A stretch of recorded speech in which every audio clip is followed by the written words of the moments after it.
Oke, pada video ini kita akan membahas tentang pembelajaran materi kimia kelas 11, yaitu tentang asam basa. Jadi asam basa di sini ada beberapa teori yang mengemukakan tentang asam dan basa itu, ya, yang termasuk dalam senyawa asam itu seperti apa, dan yang termasuk dalam senyawa basa itu seperti apa. Ada beberapa ilmuwan yang menyatakan teorinya, ya. Jadi kita langsung saja masuk dalam materi. Teori asam basa yang kita kenal, yang pertama teori asam basa yang dinyatakan oleh T. August Arrhenius, yang menyatakan kalau yang namanya senyawa asam atau basa yaitu dilihat dari keberadaan ion H+ atau OH-nya, ya. Ketika di dalam larutannya itu terdapat ion H+, ya, maka kita bisa menyatakan dia sebagai asam. Kalau dia terdapat dalam larutannya ada ion OH-, maka dia adalah senyawa basa, ya. Nah, beda halnya dengan teori yang kedua yang dinyatakan oleh Lowry dan Bronsted. Jadi dua orang ini, ya, yang kita biasa kenal dengan teori Lowry-Bronsted, ya. Bronsted dan Lowry sama aja dibolak-balik kadang. Asam itu dikatakan adalah sebagai donor proton, sedangkan basa adalah sebagai akseptor proton, ya. Proton di sini itu apa, ya? Proton itu adalah sebenarnya si atom H-nya, ya. Kelebihan H atau kekurangan H, ya. Mungkin nanti di contoh soalnya bisa lebih jelas, ya. Lalu yang berikutnya adalah akseptor elektron dan donor elektron, ya. Ketika berbicara dengan elektron, ini adalah teorinya sih dari Gilbert and Lewis, ya. Menurut teori asam basa Arrhenius, ya, jadi senyawa itu dikatakan asam atau basa ketika keberadaan ion H+ di sini, ya. Ketika sebuah larutan terdapat komponen ion H+ di sini, ya, maka kita menyatakan dia bisa sebagai asam. Atau ketika di dalam larutannya terdapat ion OH- seperti penjelasan yang tadi, maka kita bisa nyatakan dia sebagai larutan basa, ya. Ini teorinya Svante Arrhenius ini lebih tepatnya ketika si zat tersebut kita larutkan dalam air. Jika dalam larutan senyawa itu bisa bersifat asam atau bersifat basa, tinggal dilihat dari keberadaan ion H+ atau OH-nya. Lalu yang berikutnya adalah teori asam basanya Lowry dan Bronsted. Jadi ketika Lowry dan Bronsted menyatakan teorinya, yaitu ketika ada yang namanya donor proton, maka dia dianggap sebagai asam. Yang menerima proton itu dianggap sebagai basa. Jadi contohnya seperti misalnya dalam suatu reaksi Ha ditambah H2O, dia menjadi H3O+ ditambah amin, gitu ya. Ketika asam Ha ini, ya, dia memberikan protonnya, ya, proton yaitu H+-nya ini, ya, kepada si H2O, maka dia bertindak sebagai asam, ya, sesuai dengan pengertiannya, ya. Lalu ketika H2O di sini menerima proton, ya, ketika dia menerima proton dari si Ha ini, proton H, dia akan menjadi basa, ya. Dengan demikian, ketika Ha melepaskan satu protonnya, ya, melepaskan H+ kepada H2O, maka si asamnya ini menjadi basa konjugasi, yaitu tinggal ion amin seperti ini, gitu ya. Sedangkan H+-nya, ya, H+-nya masuk kemana, ya, dia akan berikatan dalam H2O menjadi H3O+.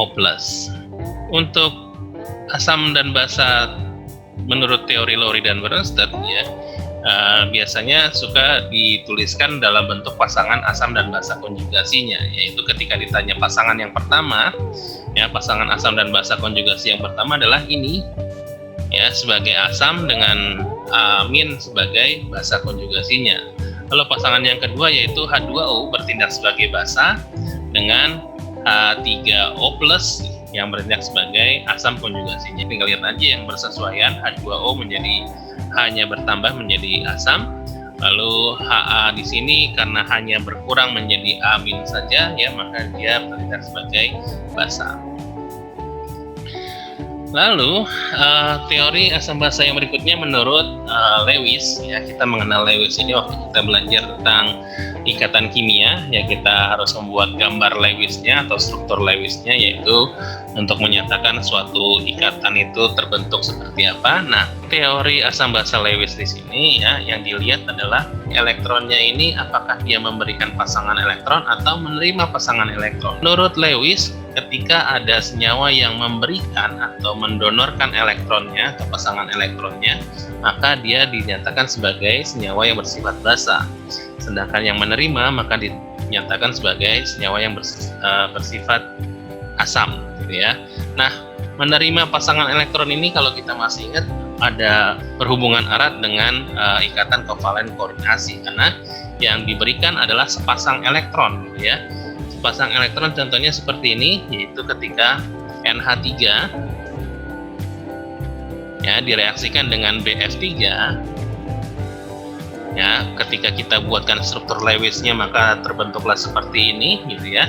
Nah, sepasang elektron milik si N ini ketika akan diberikan kepada si B supaya dipakai secara bersama-sama, gitu ya, supaya terbentuklah senyawa yang lebih kompleks, gitu ya, lebih berikatan lebih kuat, gitu ya.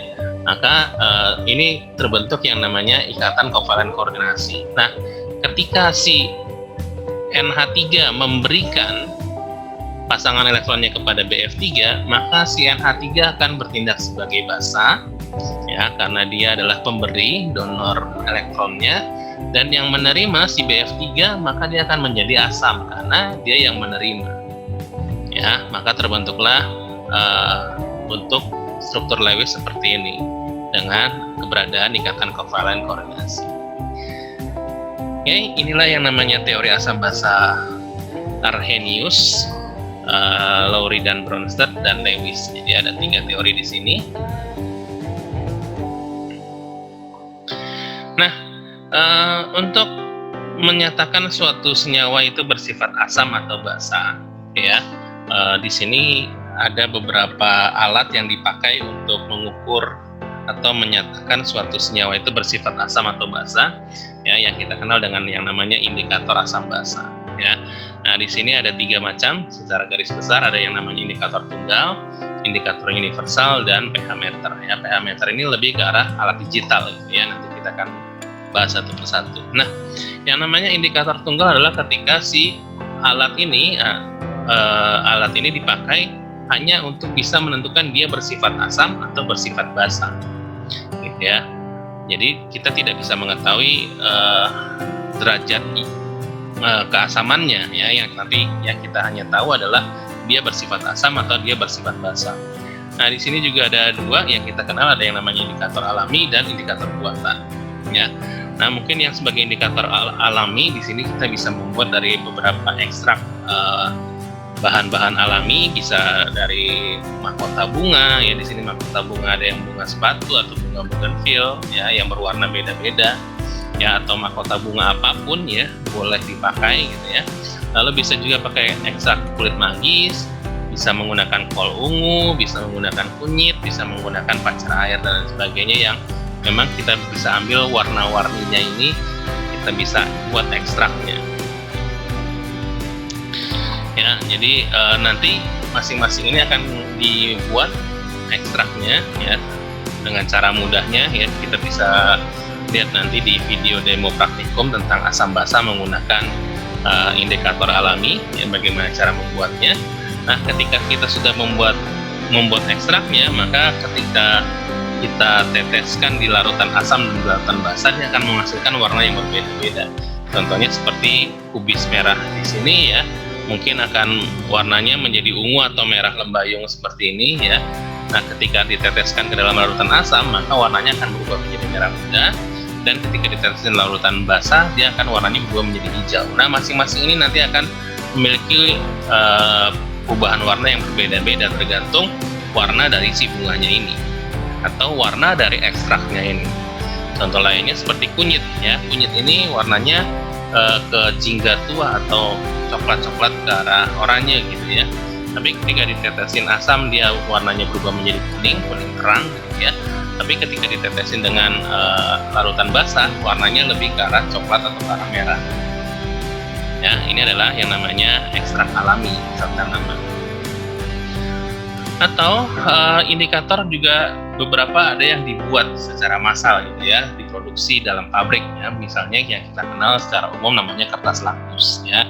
Kertas lakmus ini kita bisa celupkan di dalam larutan asam atau basah, dia akan mendeteksi perubahan warnanya, maka ketika lakmus merah berubah menjadi biru, kita bisa menyatakan dia adalah larutan basah, dan ketika lakmus biru berubah menjadi merah, kita bisa menyatakan dia sebagai larutan asam ya. Keduanya harus diuji cobakan, kertas lakmusnya merah dan biru dalam satu larutan yang sama, sehingga kita bisa memastikan dia asam atau basa.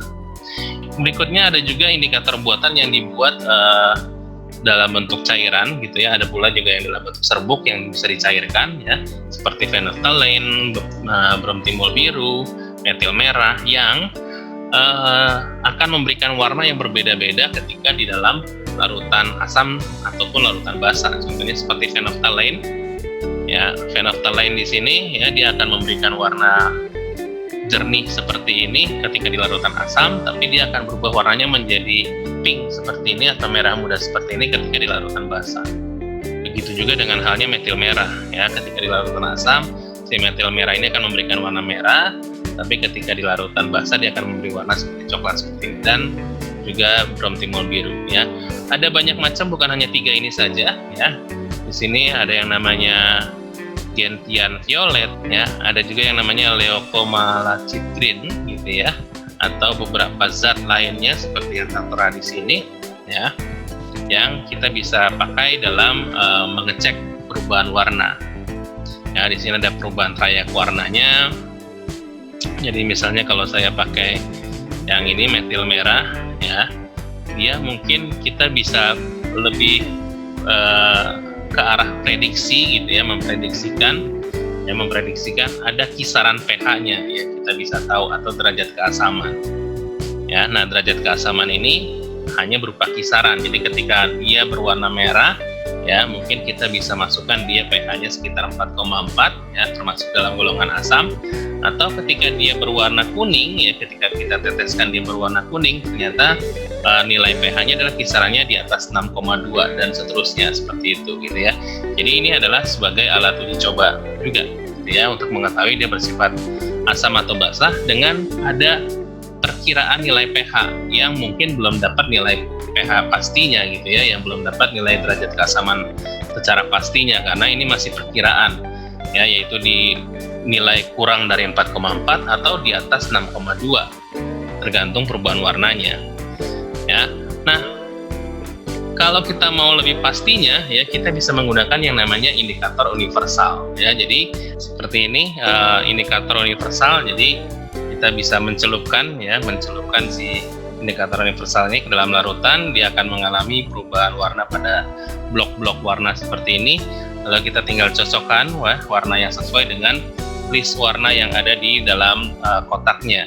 Dia akan membaca nilai pH-nya atau derajat keasamannya berapa ya. Atau bisa juga dengan yang namanya indikator universal secara cairan gitu ya. Ketika kita teteskan indikator universal ini ke dalam cairan bersifat asam atau basa, lalu dia akan terjadi perubahan warna ya, perubahan warna seperti ini. Nah, ini akan terbaca nilai pH-nya. Ketika dia berubah warnanya menjadi merah, maka kita bisa nyatakan pH-nya 4. Ketika warnanya berubah menjadi hijau seperti ini, maka kita bisa nyatakan pH-nya 7. Atau ke arah biru, ke arah ungu-ungu, kita bisa nyatakan pH-nya adalah 10 dan seterusnya. Oke, ini jadi indikator universal pun ada yang cair, ada pun juga yang dalam kertas ya. Kertas blok warna yang kita bisa cocokkan list warnanya. Lalu yang paling simple ya, yang paling simpel dalam melakukan uji coba asam basa yaitu dengan menggunakan pH meter ya. Ada banyak macam sekali modelnya ya, ada yang seperti ini ya, dengan layar digital terpisah dari sensor pengujinya gitu ya, atau seperti ini yang lebih simpel. Jadi gabung sensor pengujinya di bawah sini, tinggal dicelupkan di dalam cairannya, lalu layar digitalnya untuk perubahannya kita bisa baca di sini. Ya, tinggal terbaca di sini pH-nya berapa. Oke, ini adalah pH meter sebagai salah satu indikator asam basa.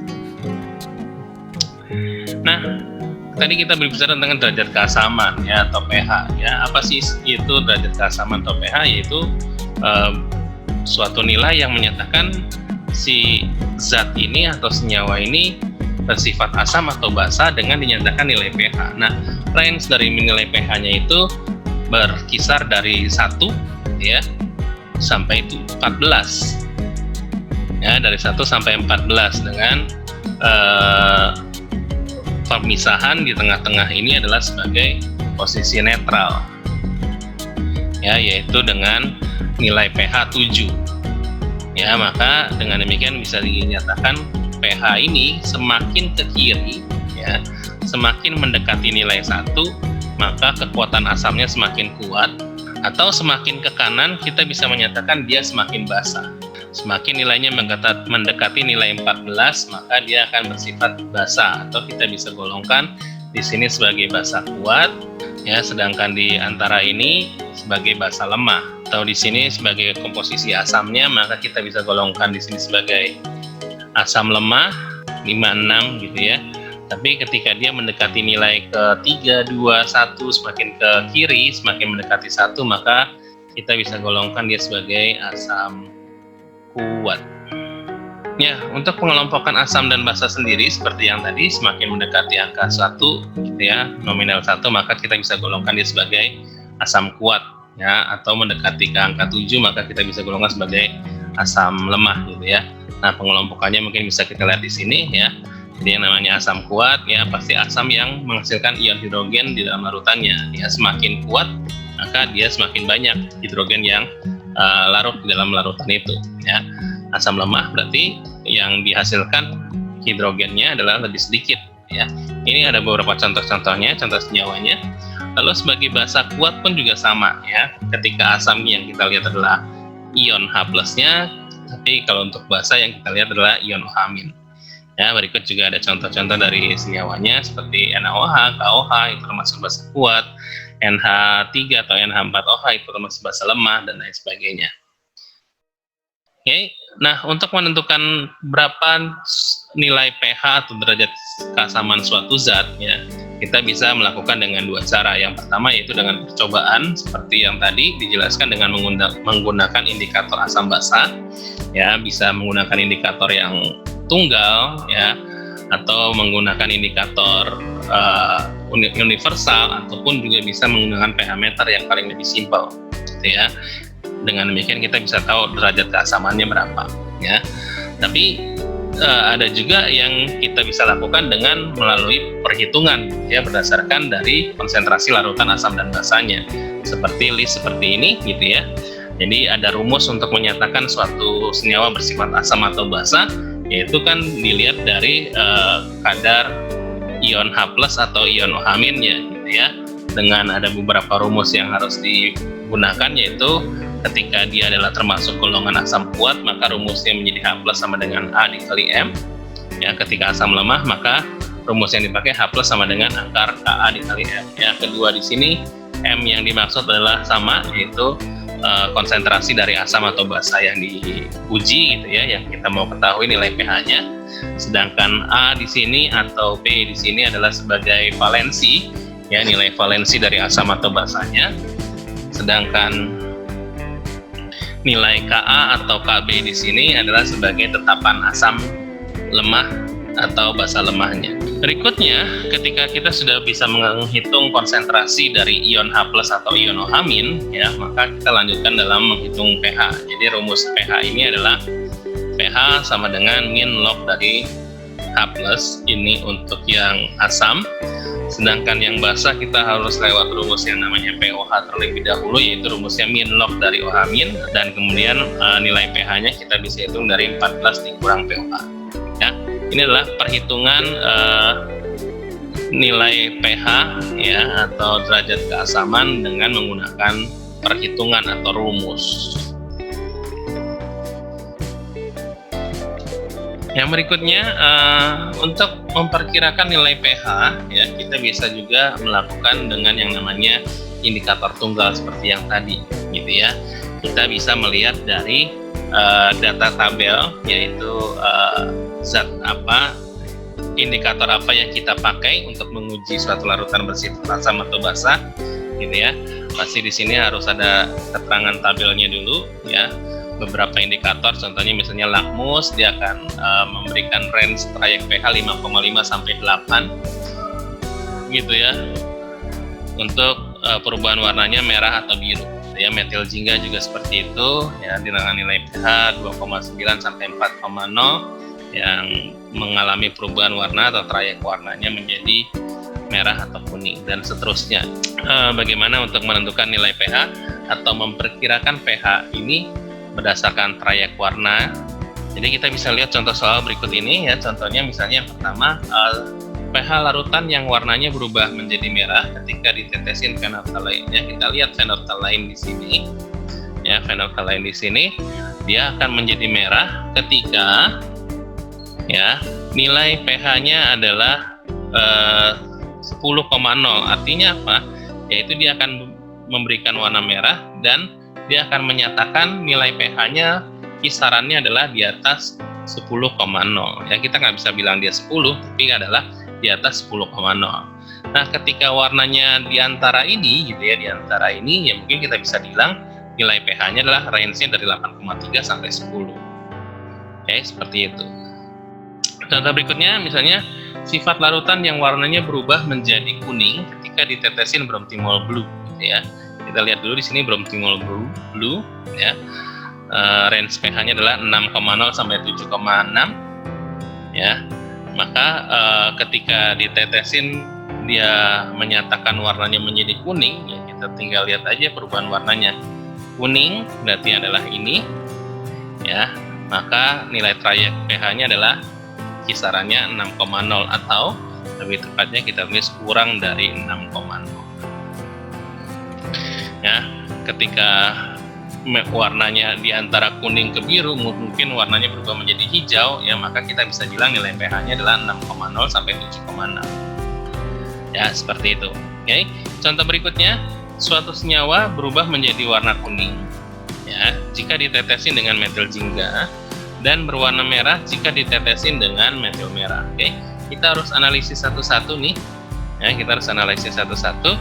Dia akan berubah menjadi warna kuning ketika ditetesin metil jingga. Warna kuning ketika ditetesin dengan metil jingga, maka nilai pH-nya range-nya adalah di atas 4,0. Sama kan itu. Dia akan berubah menjadi merah, ya, ketika ditetesin metil merah. Kita lihat metil merah di sini, dia akan menjadi merah. Ya, merah artinya adalah nilainya kurang dari 4,2. Ya, dengan demikian kita bisa membuat range baru dari dua ini. Kesimpulannya adalah lebih besar dari 4,0 atau lebih kecil dari 4,2. Maka kita bisa simpulkan nilai zat ini atau senyawa yang kita uji ini ketika warnanya berubah menjadi kuning ditetesin dengan metil jingga atau berubah menjadi merah ketika ditetesin metil merah, kita bisa bilang pH larutan itu adalah antara 4,0 sampai 4,2. Ya, dengan asumsi adalah seperti ini. Oke, seperti itu, ya. Kita bisa masuk ke contoh berikutnya biar lebih jelas lagi. Nah, di contoh berikutnya adalah seperti ini, ya. Seorang siswa menentukan pH air hujan di suatu daerah industri, gitu ya. Melakukan dengan indikator, ada 4 indikator yang dipakai, 1, 2, 3, 4. Dan metil jingga, bromkresol hijau, bromthymol biru, dan phenolphthalein. Jika, ya, kita bahas satu-satu, ya. Jika larutan ditetesi dengan metil jingga, oke, kita lihat ke metil jingga di sini. Warnanya berubah menjadi kuning, ya. Warnanya berubah menjadi kuning. Dengan demikian kita bisa ambil asumsi berarti yang pertama adalah lebih besar dari 4,0. Oke, asumsi pertama adalah di atas 4,0. Berikutnya, ketika ditetesin dengan bromthymol biru, ya, ketika dengan bromthymol biru, warnanya berubah menjadi biru, ya. Bromthymol biru berubah warnanya menjadi biru, yaitu warnanya berubah menjadi biru, yaitu kita bisa bilang nilai pH-nya adalah di atas 7,6. Dengan demikian, maka asumsi pertama kita dengan yang namanya ditetesin metil jingga ini menjadi tidak valid lagi. Kenapa? Karena 4,0 di bawah 7,6. Ya, di atas 4,0 dan di atas 7,6, maka nilai ini menjadi angus gitu ya, tidak berarti lagi. Ya, karena dia mau yang di atas 7,6. Range-nya menjadi lebih sempit. Yang tadi di atas 4,0 gitu ya, sekarang range-nya menjadi lebih sempit yaitu di atas 7,6. Oke, kita lanjutkan dengan indikator berikutnya. Lalu ditetesin dengan phenolphthalein, warnanya tidak berwarna, tidak berubah gitu ya. Jadi dengan phenolphthalein yang terakhir dia bilang dia tidak mengalami perubahan warna. Artinya apa? Artinya adalah pH-nya kurang dari 8. Ya, dengan demikian range-nya semakin lebih sempit lagi nih. Yang tadinya di sini 4,0, di atas 4,0, lalu menjadi di atas 7,6, dan sekarang kurang dari 8. Artinya apa? Berarti asumsinya kita bisa ambil dari kedua nilai ini ya. Dua perkiraan nilai ini yaitu 7,6 sampai 8. Atau ada juga yang mengerjakannya bisa dengan yang namanya garis bilangan gitu ya. Jadi contohnya misalnya kalau saya buat garis bilangan ya, contohnya kalau saya misalnya buat garis bilangan, yang pertama adalah dengan yang namanya metil jingga, dia bilang adalah lebih besar dari 4 ya, ke arah sana. Lalu yang berikutnya dengan yang namanya bromtimol biru ya, bromtimol biru katanya warnanya berubah menjadi biru. Dengan demikian kita bisa bilang ini adalah nilainya 7,6, yaitu ke arah sana juga. Terakhir dengan yang namanya phenolphthalein dia bilang tidak berwarna. Artinya apa? Yaitu nilai di 8,0 yaitu tidak berwarna, maka dia adalah ke arah kiri. Maka yang memiliki daerah hasil ya, kalau kita bicara dengan garis bilangan, kita bicara dengan daerah hasil yang memenuhi ketiga pertidaksamaan ini, maka daerah hasilnya adalah ini ya. Kalau di ilmu matematika kita bisa bilang seperti itu. Maka dengan demikian maka range pH-nya kita bisa bilang adalah berkisar dari 7,6 sampai 8,0 ya. Dengan sifat pH-nya sudah pasti adalah sekitaran 7,6, yaitu bisa bilang basa lemah lah ya, termasuk ya, atau ke arah netral. Oke, seperti ini ya. Ini adalah cara untuk memperkirakan nilai pH dengan perubahan trayek warna. Oke, sampai di sini pembelajaran kita tentang asam dan basa ya. Sampai bertemu di video pembelajaran berikutnya. Terima kasih.